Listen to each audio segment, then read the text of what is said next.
Hello everybody, welcome to the MaffmanJones movie show. I'm your host, John Maffio, and today's featured movie is The Predator. No, not Predator from 1987 starring Arnold Schwarzenegger. This is the sequel, in a world where when we make sequels to highly regarded films, we just keep the same title.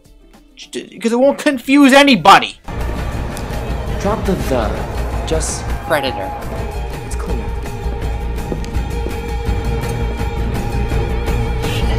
It's directed by Shane Black, who has directed movies you may know, like Iron Man 3, but maybe movies you don't know, like The Nice Guys and Kiss Kiss Bang Bang. He also starred in the original Predator. But before I get into the nitty gritty of this video, I want to thank everybody who wished me a happy birthday this past weekend.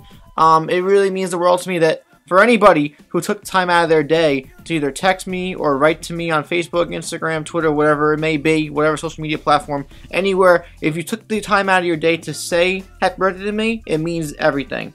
And anybody who didn't say happy birthday to me, who I know, who looked at things that I posted and stuff and didn't say anything, and I know you're on my shit list now. No, I'm kidding. I still love you all anyway. The plot of The Predator takes place within the same realm and reality as the first two original movies with Arnold Schwarzenegger and Danny Glover.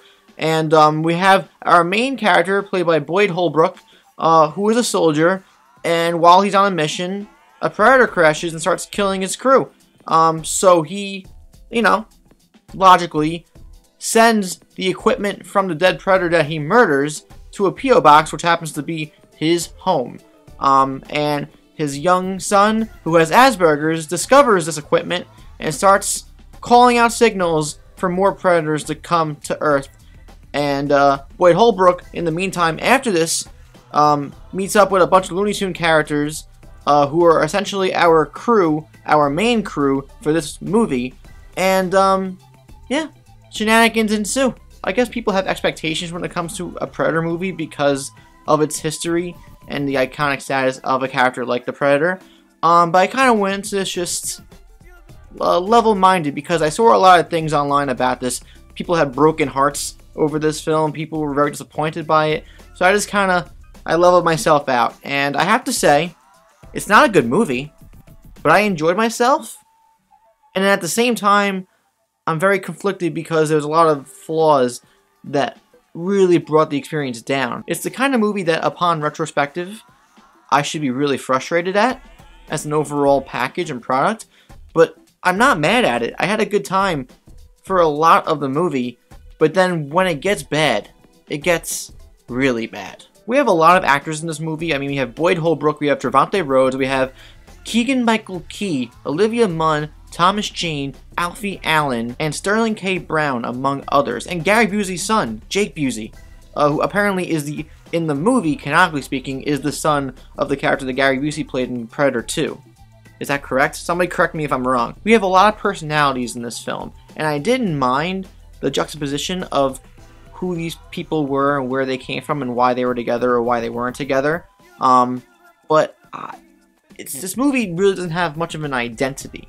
Or it has an identity crisis, where it's trying to do a bunch of different things at the same time, which shows me there's a little studio meddling going on here. Because the movie's trying to be a Predator movie. You have the epic Alan Silvestri score that blasts through the entire movie, which I enjoyed, but it takes away from moments when it's trying to be funny, and then it's trying to be scary and intense, and then it's trying to do all these different things, and there are movies that accomplish this really well of blending genres, but it feels like in this film that it just does all these things to try to please the biggest audience and expand to the biggest audience possible. Yes, it's rated R, but it felt like a movie that was trying to cater to everyone instead of just sticking to one thing. A lot of the characters in this crew have mental illnesses, and the movie also as a whole tries to bring together this idea that mental illness is a superhero power, not a flaw. And I like that, but the way it was executed in the movie was very poor.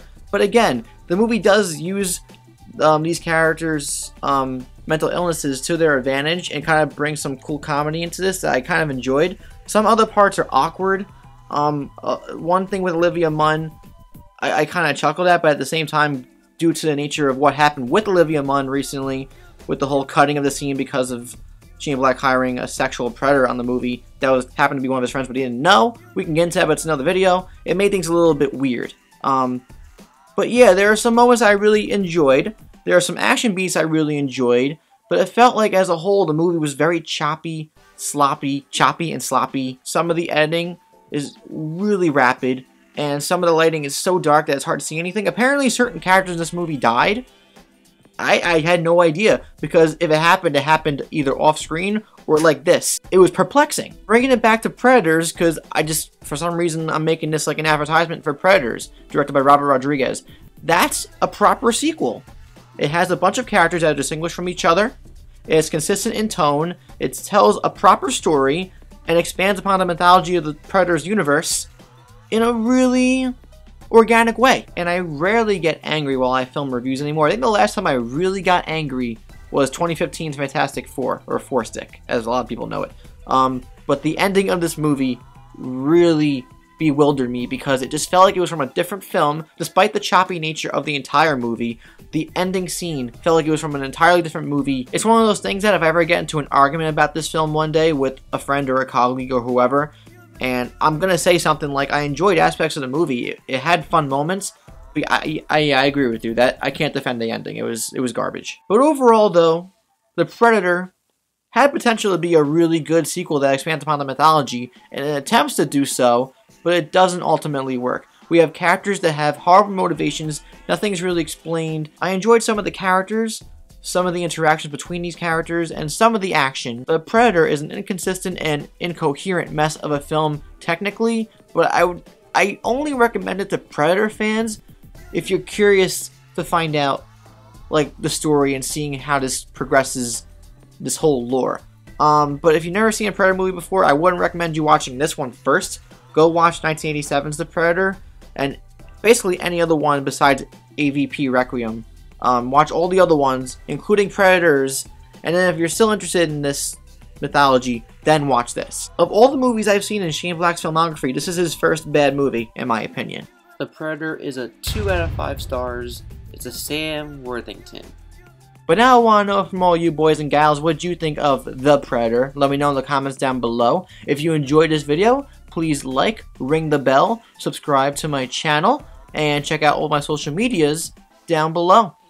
And also you can check out my Stardust, because I did a couple videos on that, including a spoiler-filled 30-second reaction where I mentioned some things I mentioned here.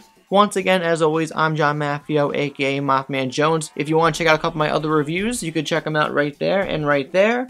And again, yeah, I'm another year older, which means that my knees are starting to give out on me more and more, and it's just sad. It's all downhill after you're 25? Is that what they say? I don't know. We'll have to find out. I'll have to find out. I'll get back to you on that. I'll see you guys next time. Deuces.